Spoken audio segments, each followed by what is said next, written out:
All right, everybody. Good afternoon. Starting a little late here. Sorry about that. Um, Today is a really interesting topic, and it's one that I've personally wanted to do for a while, and we found somebody that was willing to take on this project.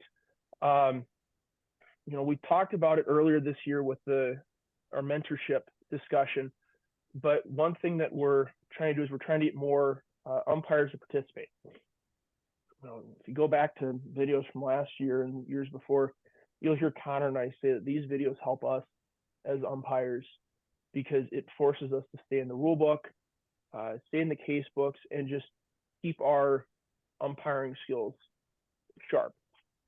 And between implementation of the mentorship program, and for me personally, I have the bar exam coming up at the end of July. Being able to have more participation is a huge help.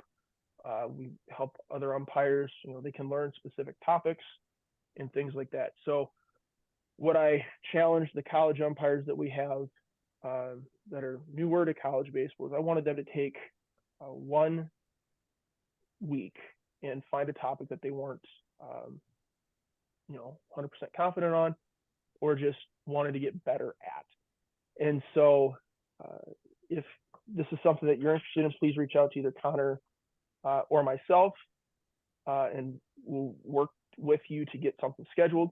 But this week, Justin Otto is going to present on what we're calling the reset button, which is kind of the more mental side of umpiring.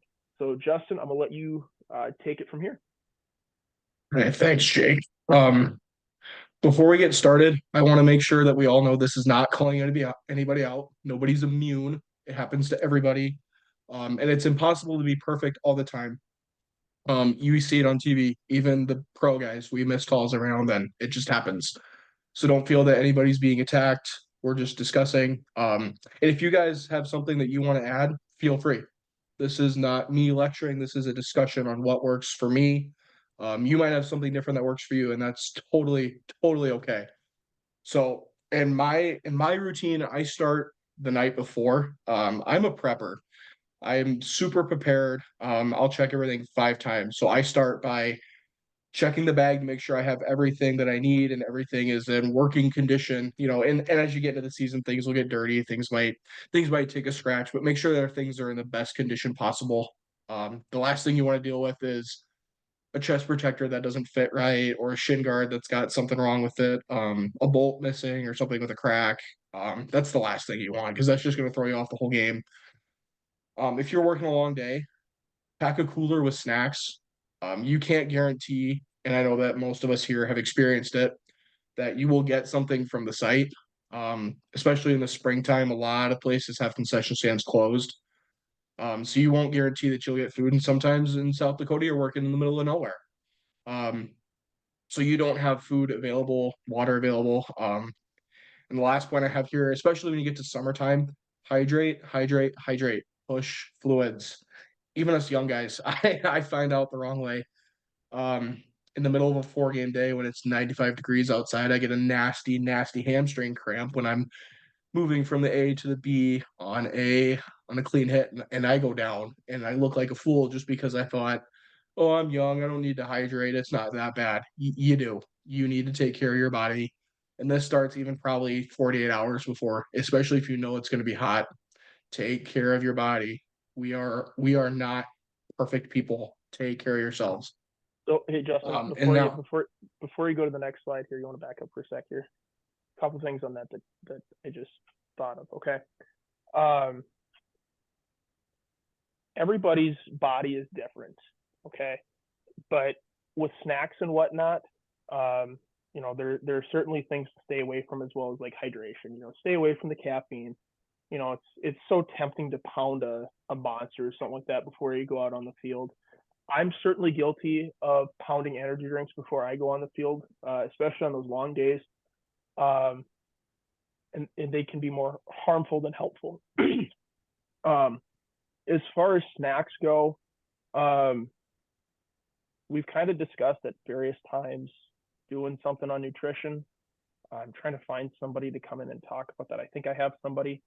But Justin, what are some of the snacks that you like to pack in your bag? I know I have my favorite. I know Roush has his favorites.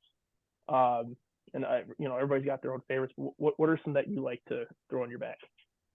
I come from a wrestling background, so we go quick carbs and fairly light. So I'll pack a peanut butter sandwich or like a granola bar, banana. And especially in between games, I'll bring I know I picked this up from Connor actually, bringing a liquid IV and having that between games because you'd be surprised even when it's in the middle of the spring season, it's 50 and windy, you still get all that hydration you have sucked out of you on the dish. So like it's not like quick digesting carbs. A fruit snack could work great, but stay away from like the pack of Skittles and the Snickers they might offer you because that's gonna make you feel heavier than you need to be. I definitely like meat sticks. Um, there's always meat sticks in my bag. I usually have like trail mix as well in my bag. Um, those are some things that I carry. Um, so I have a Excellent. note on the previous slide, just something that helps me for checking your bag. So like we'll all have a brain freeze at some point. In my phone, I have a list and notes of everything I always carry with me so that it's just easier. I go through the checklist. Then yes, I have my pants, I have my shin guards. So that's what helps me is just have a list in your phone. Oh, absolutely. I've pulled up to sites before and I'm like, oh, I don't have X. And then I'm panicking, and that was more early on in my career, but I still do it even now where I'm like, oh, I don't have a working pen, or oh, my indicator is not in functional shape. But I totally get where you're coming from. Connor, you got something? I mean, everybody's got their own routines. I have a note in my phone that I can just check stuff off of. I recently reorganized my equipment bag, and it has kind of thrown me for a loop every day because it feels like I'm missing half my stuff. Plus, it's been 80 degrees, so I haven't needed 19 layers. Um, Anything you can take on the field with you between games is great. You know, peanuts, almonds, something like that. Something light, but a little bit of nutrition, and then water. Like it's weird, but like I hate drinking Gatorade on the plate and when it's hot out. I don't know what it is, but it doesn't sit well with me.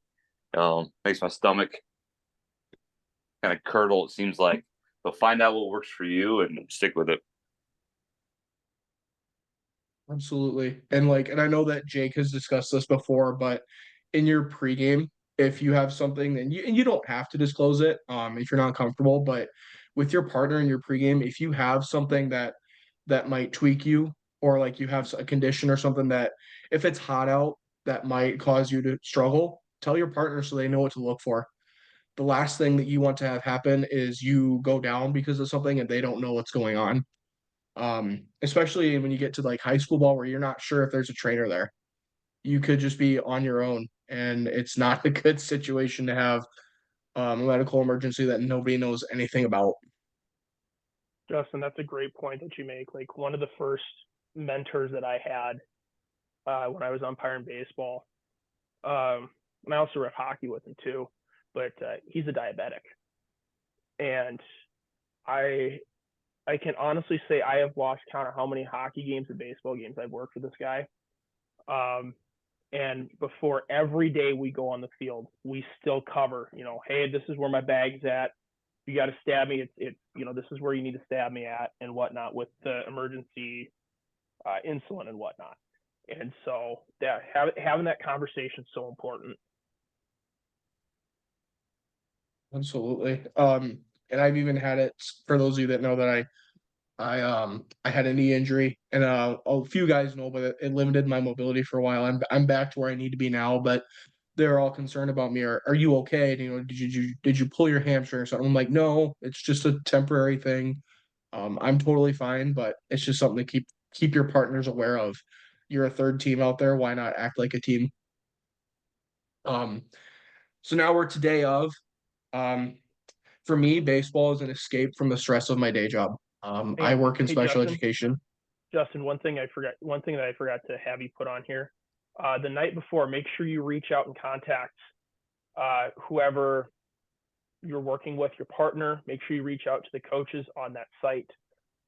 We've already gotten multiple panicked phone calls this year from people not confirming games. It's not hard to send a quick text message. You go onto the CUA master file, there's a contact list for all the coaches that we assigned for. If there's somebody that's not on there, reach out to Mark, reach out to Jay. Don't reach out to me because I don't have the contact that they have. But make sure you reach out and confirm and whatnot. So now we're to the day of the game. Like I said, I work in special education all day, so baseball is a stress relief for me. So I try to leave everything I can from that day job when I leave the door and get in my car for the drive. Make sure you're also arriving early enough. The worst thing that can happen is to throw off your pregame stretch routine, warm-up routine because you're pulling in 15 minutes before first pitch. A of all, it's a bad look. B of all, it's going to throw you off mentally. Make sure that you're on your game. I try for a college game, I'll show up about an hour and 5 prior to first pitch. And, you might sit there for a little bit, twiddling your thumbs, but you know that you have time to get yourself ready. And within that hour that I have, I establish a routine. I am very superstitious. So if I'm working a plate, I will put on my right plate shoe, then my left plate shoe. I'll tie them left, right. I can't even go through it because it's just so muscle memory for me. But I do know that I have a routine when it comes to putting things on. The more you can stay the same, the more consistent you're going to be, and the more comfortable you're going to be. Use the drive to your advantage. Those of us that have had long trips in the car know that it can be a grind sometimes. Sometimes you spend more time in the car than you do on the field. That's part of it. But if you're going, an hour, jam out, put your favorite Spotify playlist on, and do whatever you got to do. It changes daily for me depending on my mood, but I think that finding a way to relieve stress on the drive from your day job, even if you can't leave it at the door right away, even better. Jake and I, my fiance gives me crap because Jake and I literally call each other for 20, 25 minutes a day. If not more, some days while we're on the road. It's just part of what happens. We don't even talk baseball half the time. Half the time Jake opens with a joke that I've never heard before. I see that smirk, Jake. Thank you for leaving it at that. I appreciate that. You are very welcome. But no, use the drive to your advantage. It can be more of a tool than it can be a chore at times. And now you're on the field. The big thing that I found was don't internally deny the struggle.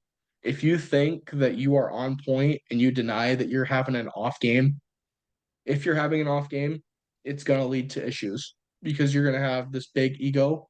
It's going to make you less approachable. I mean, there's a difference between being confident and cocky, but you also want to be approachable. Because if you deny that you have a bad game and you see a coach come walk out to you, he could be just coming to give you a substitution when in reality you think that he's come to argue balls and strikes and you're already thinking you've got that process going of, oh boy, here we go. I'm having a great game and he just wants to complain. But once you get past that mental block of, okay, I'm having a bad game or an off game, get back to your basics. Multiple people use different things. For me, the thing that pulls everything together is my head height. If I think into myself pre-pitch, head height, everything else will fall into place physically for me to be able to judge a pitch accurately. Jake, Connor, Roush, if you guys have anything different, I know a lot of guys use different things to get themselves locked back in. Feel free to share. But for me, it's head height. Are you talking like when you're not seeing the ball well, you're not? Yeah, whatever it is. If you feel off, yeah. What I do, because I've had some challenging plates this year. for one reason or another, trying to fix some stuff with my stance and whatnot, and just I've struggled to get comfortable this year behind the plate. And that's by no means an excuse. You just have to do it. I mean, you don't get to make excuses. You know, I go back to something that I learned from Sean Johnson, who occasionally is on our calls. If you're a mentor or a mentee, I send out a lot of Sean's videos for mentorship process because Sean does just such a fantastic job with them. But Sean was talking to me and he's like, you know, I asked Hunter Wendelstedt what he does. And what Hunter told Sean was just go back to basics, go back to pro school, on the rubber, get set, call it. You know, I find that, you know, if I focus on that and just try to keep my plate, my pre-pitch prep the same, because like I don't want to think about, you know, am I in the slot? Like just get it. Like I just want to get in the slot. And so I, you know, if I start thinking too much, then it gets ugly. But you know, I was always taught go back to the basics. On the rubber, get set, call it.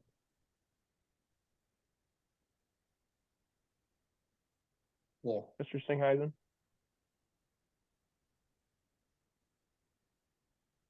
I'll just hop in here.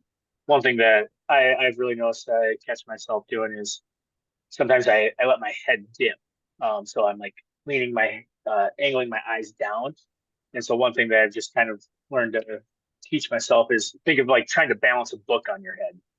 And so your head's always in that upright position, looking straight forward. That way you're seeing it all and not looking down through the catcher's back or through his mask or whatever it may be.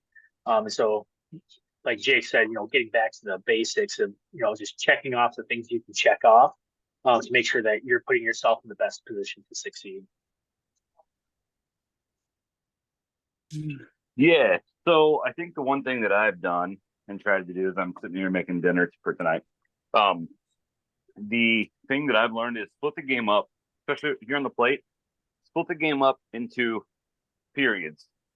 Basically what I do on the treadmill. I got to make it through 3 more minutes. I've got to make it through 3 innings or 2 innings. And it really allowed me when I started working more 9-inning games and 7-inning games to make it through. So split the game up and just say, okay, I have to be really, really good for the next 3 innings. I have to be really, really good for the next 3 innings. And it allows me to forget what happened the last 3. And it challenges me. It doesn't really matter what I've done the last 3 innings. Top of the 4th, all right. New game. So I've got 3 games within a game. And I've got to be really, really good for those 3 games. And just take one of those at a time. And that's really helped me maintain focus for that long when those games get really long. And like Jake said, just back to the basics. Okay. Slot foot's in first. Find your set point. When we struggle to miss pitches, it's usually a combination of timing and positioning. And the more we can be routine with that and go through slot foot, back foot, lock position, find your lock in spot. And then your head height's the same. You're looking at the baseball the same way every time. And then just think, okay, when he catches that pitch, I'm going to make a decision after he catches it. Not when he catches it, not as he catches it, not as it crosses through the zone. I'm going to wait until he catches that baseball to make a decision. And then I'm going to announce that decision to the world. And it might feel slow. It might feel weird, but it's part of my routine.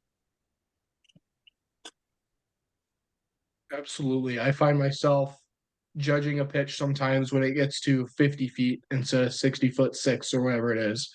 I've been told that by a couple different people that wait till the catcher is done moving to announce the world whether it's a ball or strike. Don't even make a decision until he's done moving.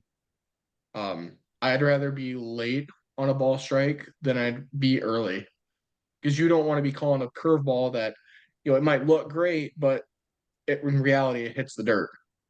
I've learned that the hard way. It's okay to be late on the plate. It's okay to take your time. A lot of people would rather have us get it right than be on time and wrong, or early and wrong. That's just my take on it.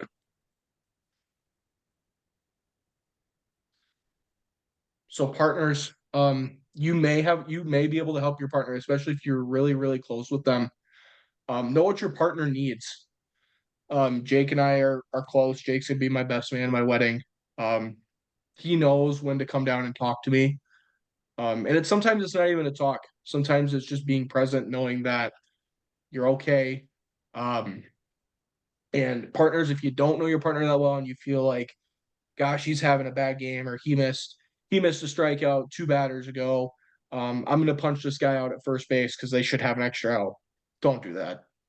Please don't do that. It's just gonna cause more issues than there needs to be. Call the game as you see it. Don't alter the game more than it needs to be altered. Don't. It's just not a good idea. Um, and with this, be alert to any issues that might take place. Don't turn a blind eye because you think your partner is having a bad game and maybe he deserves to be yelled at. I don't think anybody here does that. I don't think that happens often in umpiring. Um, but be alert. Be there to support your partner. At the end of the day, you're a third team. Your partner is not intentionally trying to miss pitches. They're doing the best they can. Um, do not throw your partner under the bus, especially if a coach starts talking to you. Um, and I have it often. If I'm standing in the A, the first base coach will say, God, I think that was a little bit low. I said, it is what it is. We move on. He has his opinion. Jake, do you have something? Oh, I have a lot here. Go for it. I have stories. Nerves and anxiety about work and games is a good thing. Just means you're ready. But a good partner is going to know when to come in and pick somebody up. Case in point, I was working a Division III conference tournament last year, and I was on crew number 2. So when there's a way that crews are scheduled, I was on the second crew. And you have a crew chief, and then you have the assistant crew chief. And the assistant crew chief is a crew chief for the second crew, and the first crew is their chief is the actual conference tournament crew chief. So I had worked with RU1 because we were doing 3 umpires, but I never worked with my crew chief, who was the assistant crew chief. And I had the 2v3 plate day 1. And the first couple innings, I was tight. We had to get together, and I got overruled on a hit by pitch. And it was truly a point where either you get it together or it spirals into a disaster. And if you've worked with me, if it's a college game or Legion game, I like to be left alone when I'm working the plate. I'm in my own world when I'm doing the plate. But the best partners are the ones that are going to know when it's time, and they're going to come down and they're going to keep it absolutely as short as possible. And so Garrett came down between, I think it was the middle of the 3rd inning. And all he said was, "You're fine. Remember, you're here for a reason." And he turned around and walked away. That was huge. Like, that was the mental reset that I needed that game. And I've done it for guys in 16U games at any time. Like, that's just being a good partner. Don't come down and be like, hey, you got to work on this. You got to work on this. Hey, you look like you're missing that low pitch. You feel like you're low. Yeah. Okay. Your head height's, fix your head height. Like, that's fine. But it's not a clinic. So don't treat it like it is one. Well, I have, oh, go ahead. I was gonna say, just to add to what Jake said with your slide here, don't try to give a makeup call. All you do when give a makeup call is now you've got 2 calls wrong. Like if you're going to acknowledge that you might have missed one, as soon as you make a makeup call, you've now got 2 calls wrong. So eliminate 50% of bad calls. Wrongs don't make it right. Okay, so we've all had it, except your name. Unless your name is Jeff Sudengay, you've never had any ejections ever. Participants and coaches can cause problems. We have our guidelines for this. We can ignore, acknowledge, warn. I put restrict in parentheses because sometimes it might escalate to the point that you skip the restriction part and eject. At that point, after you eject and walk away, we have our stop signs, we have things in place that we know if coaches continue, they have made the choice to eject themselves, or even players continue, they eject themselves, and they know that, especially at upper levels at Legion and college, they know better. They know how it works. And like Jake said, I put at the bottom, you are there for a reason. If your assigner put you there for a reason, you are good enough for the game. Don't start freaking out. Like Jake said, anxiety is a good part. You are ready for the game, but don't doubt your abilities. Okay, so if we have any issues, we can clean them up post games.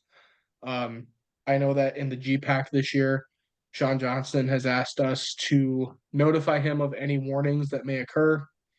Take care of any ejection paperwork reporting that needs to be taken care of. And debrief with your partner. That is the time where you can give feedback as a partner if you have anything. Especially when I had worked with a partner of mine. I had an ejection this year. I asked, hey, was that a good ejection? He said, absolutely. And make a routine when you're taking gear off. Don't be in a rush. Take your time. The game is over, especially if you have a very, very stressful game where your heart rate's elevated. Relax. The game is over. You leave it at the field. And that's what I said in this next slide. Leave the game at the field as much as possible. Obviously, if you have phone calls to make because of ejection, that's a different situation, but don't dwell on it. Everybody makes mistakes. It's okay. And one thing that I struggle with, especially early in my career, I've gotten better at it now, was how I talk to myself after a game. I used to be super negative. I was like, man, I blew that game. I'm not good at this. This sucks. I'm not cut out for this. But now I've shifted more towards the bottom one where you see in the positive. I said, I didn't have my best game. What went wrong? How can I improve? And you'll get to a point where you work with partners who will have suggestions on how you can improve. At like, let's say 12U, 14U, you're probably not going to get as good of feedback as you do at Legion or college level.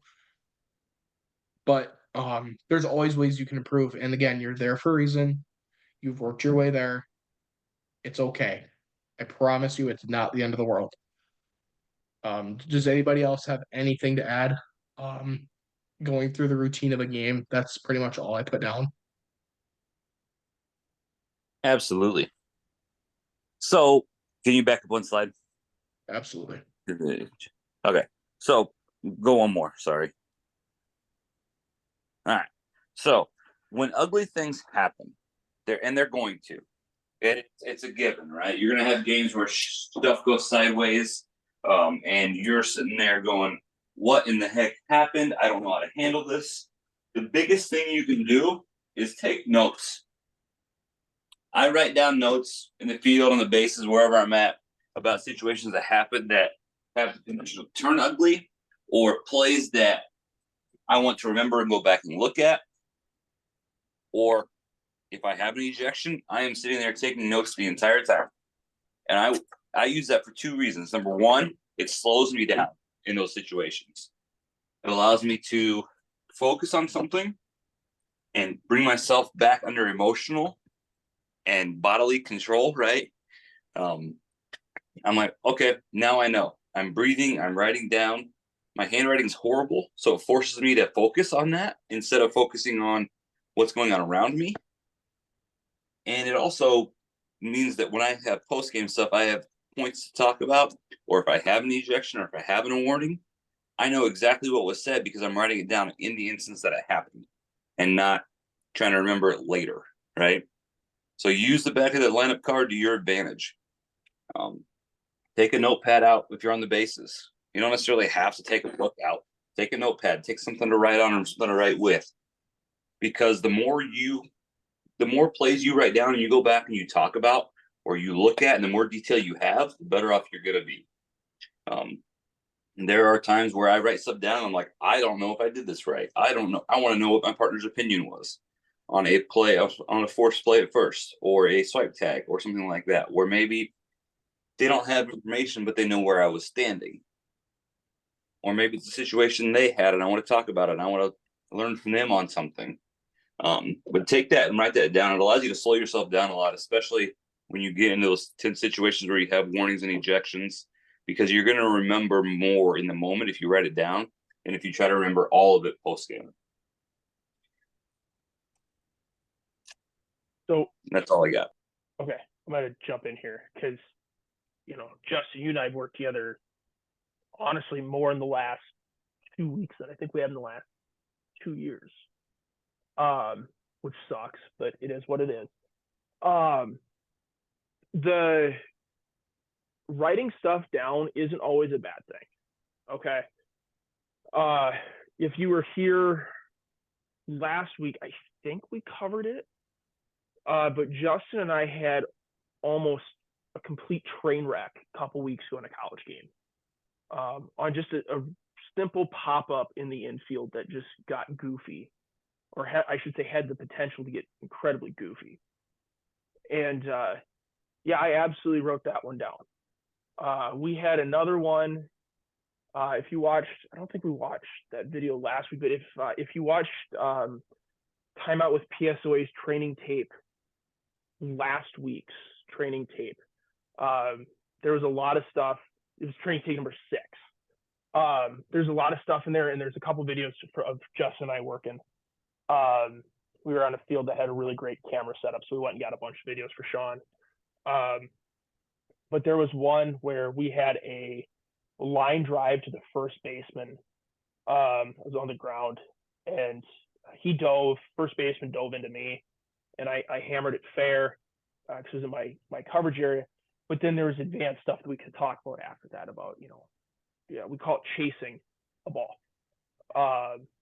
And so I just wrote that down. It's a simple fair foul call that we can go and talk about something like that after the fact. And so, write stuff down, talk about weird plays. Hey, what'd you think about this play? What'd you think about that play? Hey, did you see this? The goofy one that we almost had, I asked Justin, hey, did you see what the batter runner did on that play? He's like, yep. I said, okay, so what do we have if this happens? And then he told me what we would have. I'm intentionally being vague because at some point in time, we're going to actually go into the weeds on that specific play, because I've talked to several umpires, and we're talking tens of thousands of games, and I got one guy that's called it once. So it's a very rare play, and we actually got some really good video on what almost happened.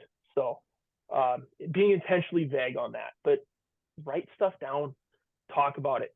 The good way to be a student of the game. So yeah, that's write stuff down, talk about it. It's a good post game too.